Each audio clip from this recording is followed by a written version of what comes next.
এই লেকটির নাম নকলেভান। আমি এখানে এসেছি একটু ঘুরতে। আজকে ছুটির দিন। আমি আমার ভালোবাসার মানুষকে নিয়ে এই লেকের ধারে এসেছি আজকে বেড়াতে। অনেক দিন পরে এলাম, প্রথম। খুব খুশি। আমার ভালোবাসার মানুষটা এত খুশি, আমাকে জোর করে আজকে নিয়ে আসলো এখানে। সাধারণত আসতে চায় না।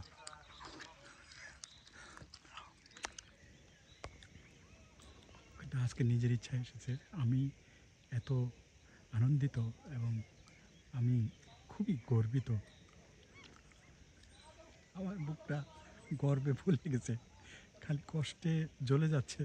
এই নোবেল জয়ীর কর্মকাণ্ডের কারণে দেশটাকে ছারখার করে দিল। আজকে 17ই এপ্রিল, মুজিবনগর সরকার দিবস।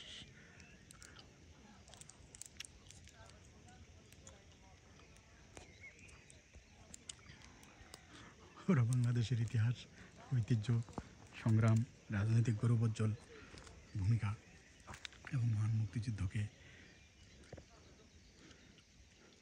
অস্বীকার করে দেশটাকে ছারখার করে দিচ্ছে। আজ সেখানে মানুষের কোনো নিরাপত্তা নেই।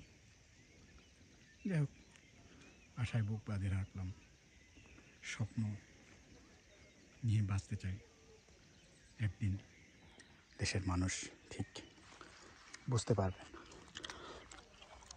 আর বুঝতে পারবে যে একটা অগণতান্ত্রিক, নৃশংস,